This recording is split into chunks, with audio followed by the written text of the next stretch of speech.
Hello everyone, welcome back to my channel. It is time once again to talk about Star Wars X-Wing miniatures by Fantasy Flight Games.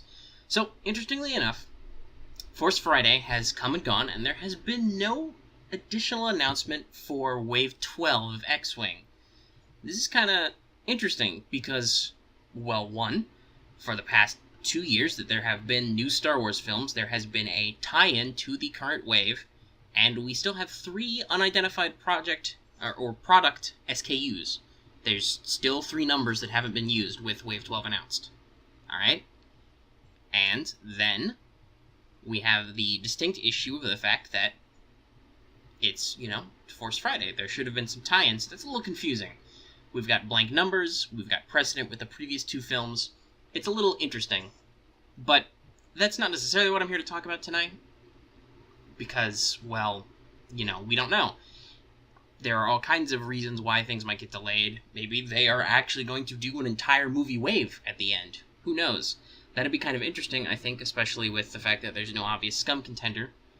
Though I'm sure people will continue to say that Scum don't need any help, especially with Guns for Hire coming out, giving those guys some new hotness, and harpoon missiles crushing the dreams of Swarm players everywhere.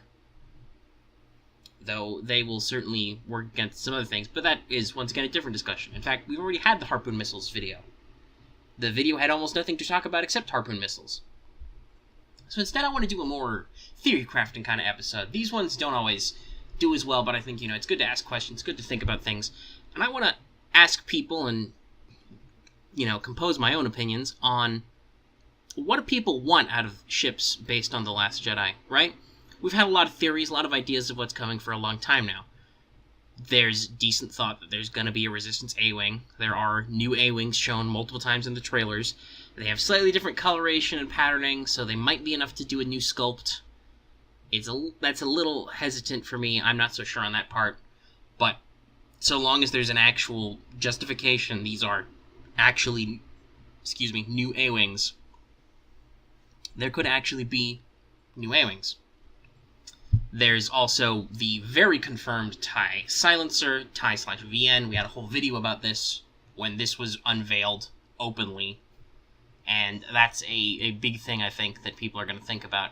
That one's much more solidly. We have clearly seen it is this ship, it is this designation, it has a new look, it has these features. More and more as things are coming out, we have evidence that there is a TIE First Order bomber. And unfortunately, it looks more and more like it's just going to be a TIE bomber with, black trim and white panels. It's a little saddening, I know, but that does seem to be the direction we're going, unfortunately. Why we waste all this time and money on weird, bigger and badder starship designs and walker designs than, new starfighters? I don't know.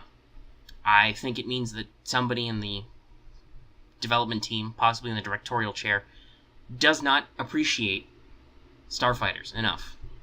It's sad. It saddens me. It saddens me, whoever makes that decision, because I've seen some concept art of what a TIE First Order bomber could be, and I think that would be a really good excuse to give the Empire a equivalent to the K-Wing and the H-Wing, the H6, rather. Truly. The H-Wing is something completely different. That's a video for a different time, because that's an adorably ugly little ship that could be very fun with all of its batshit crazy components. But anyway, I think that, H6s and K-Wings definitely set the standard for heavy bombers. The Punisher, I think, has some room to grow. It could do some things, but it's not really in the same vein anymore. Now that we have codified what exactly those heavy bomber ships are supposed to be doing, I really think that there are ways that the Empire could have access to that, and I don't know if Disney's going to give the opportunity right off the bat. We'll have to see if FFG digs something out of their back pocket like the assault gunboat. So that's a thing, right? First Order TIE bombers. And of course there's a large Resistance bomber. We have been told that the scale is similar to the Millennium Falcon, just flipped on a different axis, so I'm really hoping that we can get some, maybe a little bit of a low-slung mini, you know what I'm saying, with the peg on the back end so it kind of drops down in front. That could easily be a large base ship, the Rebel equivalent to the Upsilon shuttle in a sense. That could be interesting. There's also the transport pod, which is really just the cockpit off the ugly transport they built out of a B-Wing. I really don't want that to be true, because that's just it's an ugly thing, and it doesn't really add anything to the game. It's a sideways B-Wing that holds crew. Gee, Rebels really need another double crew slot ship, don't they? Especially one that can eject with crew? I don't know. I don't really see the mechanical benefit to that ship. Let me think. Is there any other cleanly identified The Last Jedi ships? No, now that I think about it, I don't think so. So those 4 blocks are there, and could be interesting. And of course, there's the question of, are 3 of these 4 ships our mystery SKUs? It certainly could be. God knows. Maybe they're going to do... Some people have joked about them doing a Last Jedi quote-unquote core set, which is 1 TIE VN and then 2 A-Wings to flip the paradigm. And on the subject of the TIE VN, we had a whole entire video on it. I will, recommend unto you to go see it. And in fact, there should be a card appearing now that'll link to that video. I just have to, make sure to put that in. So future me, please do that. So that's our rough example. Lots of people have been thinking on it. Remember, it's a slightly larger ship, so I think it's going to fall into the more heavy fighter role than people are maybe expecting. So that could be a thing. Obviously, it'll be shielded. It'll probably have a tech slot. They said it has missiles, so almost assuredly it'll have a missile slot. God knows FFG should know that it had missiles before they announced it on the Star Wars show. And since they still haven't said it's coming out sometime, it's entirely possible that they weren't done with it yet until after that announcement. So, obviously a 3-attack ship. That could be pretty cool. It'll be a little scary to see Kylo in something other than his shuttle. But, who knows? Empire needs some things now, maybe. They do not have a very clear winner as far as ship archetypes go. Or list archetypes, I should say. So, with the Resistance A-Wing as a theoretical example, that's an interesting proposition. Looking at A-Wings, they're not out of the game. Even though 2 attack dice is really kind of fragile right now, it's not very good against certain types of defenses. Though, with the excess of Nim coming back into the scene, even then, 1 attack die is fine. The fabled FAQ, the Nerfening Mark II, has not yet appeared, even though Gen Con has come and gone. And so we don't know what final form that eventual FAQ may take. It seems pretty clear to me that obviously it was in a form of testing, but when it was leaked. So we'll see if that puts a dent in Dengar Nim, which could really help A-Wings come back, I think. But for the moment, they're a little lackluster. They make good cruise missile platforms, but they're still fragile. Once you pop the cruise missile, what do? You're out of missiles. Though with ship numbers tending smaller, it's entirely possible that that could make a comeback in a way. The only other problem is that stuff like Fairship Rebels, or even just Quad Azatuk, will really completely kill a 2-ship attack. Reinforce and 1 agility die just crushes it. There's no way. Logistically speaking. You have to roll really well. So that's, I think, a risk point, but they've still got the double EPT opportunity. That's really good. So what do we expect out of a Resistance A-Wing? The trend here seems to be +1 shield. Possibly a new action, but I believe the A-Wing's action bar is already filled. I could double check, but I don't want to, because that'll break the flow. But anyway, I believe it's filled. Because it'd be focus, target lock, boost, evade. I think that's it. Yeah, because I know they can get evade tokens. So yeah, so they're full. So nothing there. They don't need it anyway. And that's probably about it. Depending on what you're doing, maybe you could sneak another missile slot in there, but I don't think so. They didn't do it for the T-70. And so the only obvious thing left is +1 shield, the tech slot, and then possibly some new maneuvers. I don't really know if the A-Wing's dial is too crowded, but you could give it some sloops, for instance. I think sloops instead of T-rolls, because one of the pilots in the Resistance era comics, I think the Poe comics, is a A-Wing flying Duro who does loops. I think they're called rear loops or whatever. He does sloop-esque maneuvers. So I think it'd be really cool if all A-Wings could sloop. That might give them some fun, And of course, with the tech slot, you have the lovely pattern analyzer. You can do a lot of dumb stuff with sloops and pattern analyzer. You know, you could sloop one way, boost back the other, like a reverse striker. With the power of tech, and if you could still equip the A-Wing test pilot title, which I would hope you could, either through errata or just immediately, by the way they phrase it, then you could, you know, use Pattern Analyzer to basically, not Pattern Analyzer, I'm completely thinking about something stupid, that's something else. Comm Relay. So you could Juke Snap, or Crack Juke. Lots of other fun double EPT combos you could do if you could hoard evade tokens for Juke. Like, constantly, you could just hold on to them. And maybe that'd be worth it with one more shield. Can't say for sure. So I think that's definitely a question. People like A-Wings, it'd be interesting to see them spring back. You might include some other upgrades, like an A-Wing only mod, or maybe you could do, like my own suggested modification, the rapid-fire laser cannons. You know, back when I thought this was going to be a prequel-themed wave, but clearly FFG is just like, throw whatever we want out there. It's an everybody's favorites wave. But, yeah, what am I thinking of? I completely lost my train of thought, being funny. But anyway, that's the Resistance A-Wing. It could be fun. You could maybe include a modification like what I suggested, the rapid-fire lasers. I finally remembered what my train of thought was, which could allow 2-die attack ships some advantage. That'd be really good, not just for A-Wings, but I think for TIE fighters, because TIE swarms can chew up people like Nim or Fairship Rebels if you use them to block. The problem is harpoon missiles are about to explode on the scene, so you definitely want to get your maximum alpha strike potential. Swarms could be good for that, but I think they need some help. As I said before, and as I've hopefully linked, did a whole video on speculating about the TIE VN, so we'll skip it. I talked a little bit about a hypothetical first-order bomber.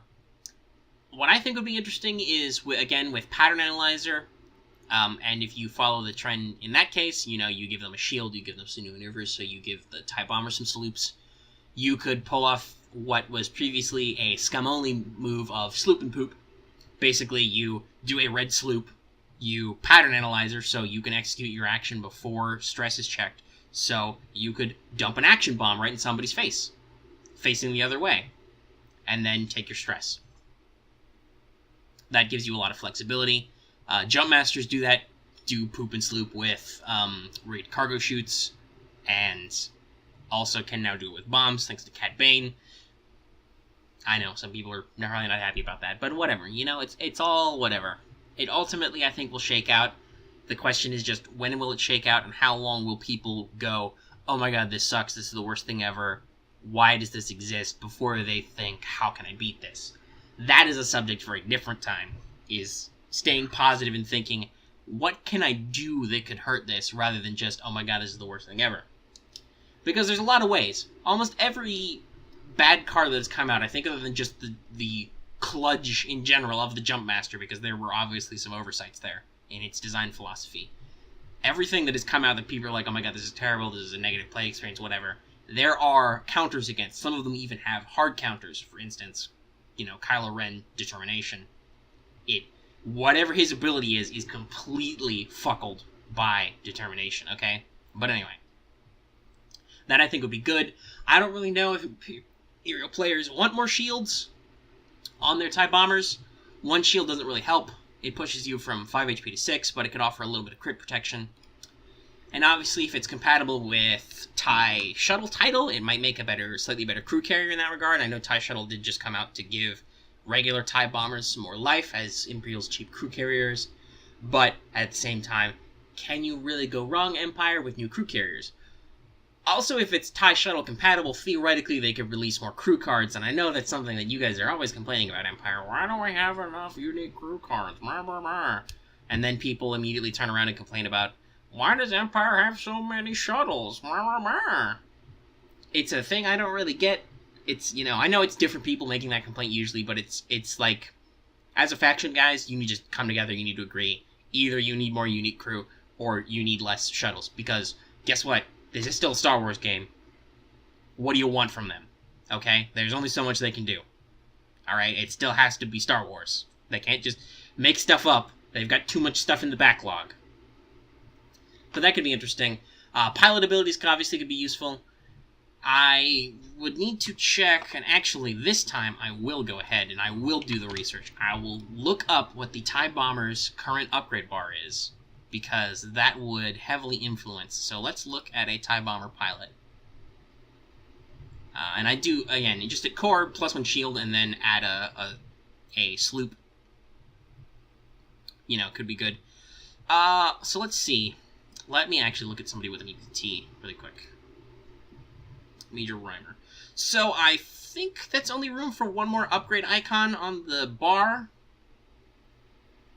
So you could only fit in the tech slot. But, you know, a lot of people complain about how the TIE Bomber doesn't have double bombs.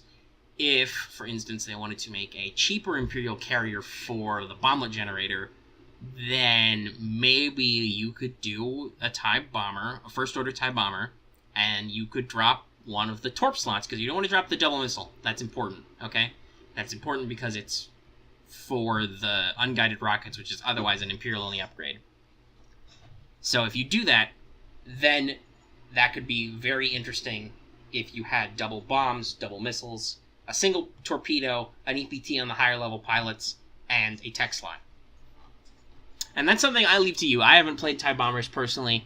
I'm kind of interested in them because of some of the stuff they do. Like Imperial Veterans is on my wish list. And so that's a thing. But I'm not so sure, you know, we will exactly shake that out. Alright? That's a question I pose to you if you have any thoughts on it. And then lastly, like we said, there's the Resistance Bomber. We talked about that a little bit in our What Will Wave XII Be hypothetical, where, for once, somebody was finally correct about the assault gunboat. Seriously, go back and watch that video and listen to my commentary and look at the numbers and see some of the striking stuff. But anyway, so the Resistance Bomber would be a large space bomber. I think it would be different than the K-Wing.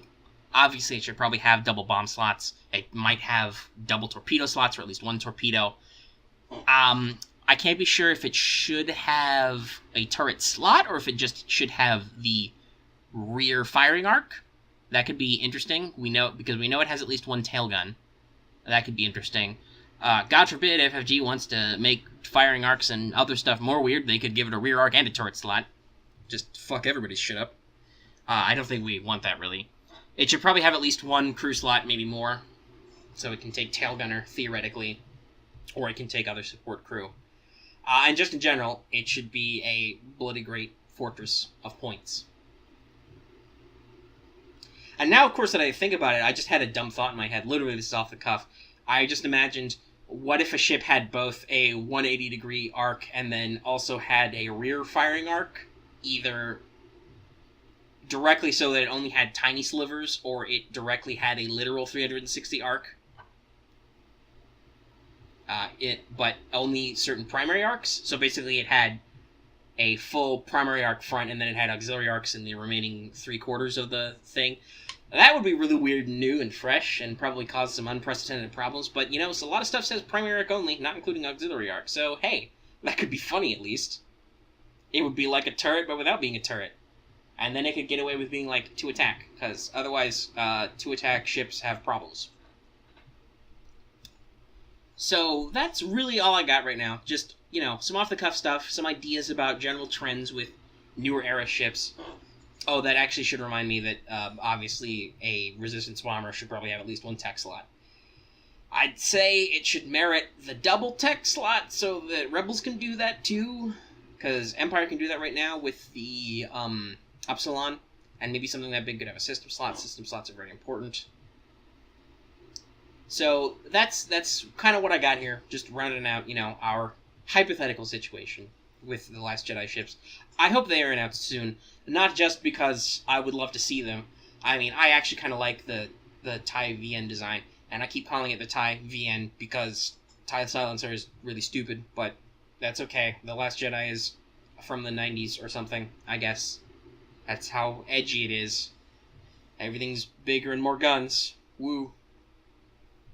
So, you know, that's the thing there. I'd love to see that, just because I'd love to see what FFG does with a model, and I want to see some stats so we can actually do some mechanical breakdowns here. More announcements equals more videos.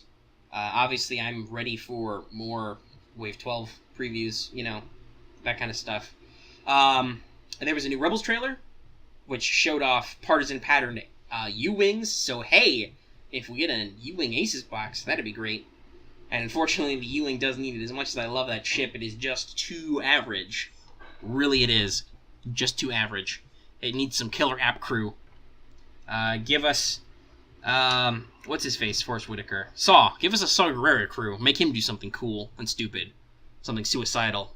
You know, almost like a rebel version of Darth Vader or something. I'd put Hera in the U-Wing.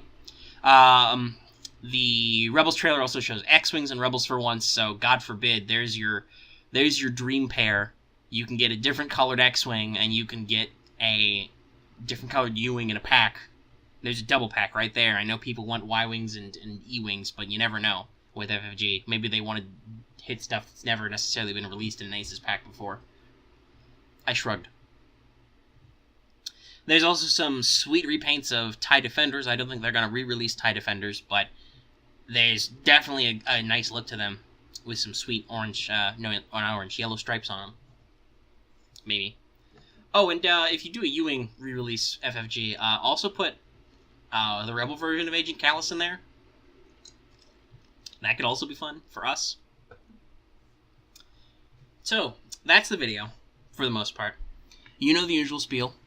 If you like this video, please give it a like. Obviously, a lot of this was asking my audience questions, so if you do have answers to those questions, rather, or if you have questions of your own, you can feel free to ask. Go ahead and drop those in the comments. Obviously, if you haven't subscribed already, subscribe for more. And a new feature, in the game description, in the video description, I should say, I have included a PayPal me link. If you feel like tossing anything my way, feel free. This is not like me begging for money or anything, don't ask it, but if you feel like chipping in, just think of me as a guy playing guitar on the street corner. If you throw that guy $1, maybe you'll throw me $1. Any amount helps. So that's in there. That's another way you can support me and help out if you already do those things like, comment, and subscribe. Every little bit helps. And by helps, I mean lets me buy more minis. Like TIE Bombers, maybe. Who knows? Anyway, thank you for your time, as always. Hope you have a good one. I will see you whenever FFG does something interesting again. Thanks.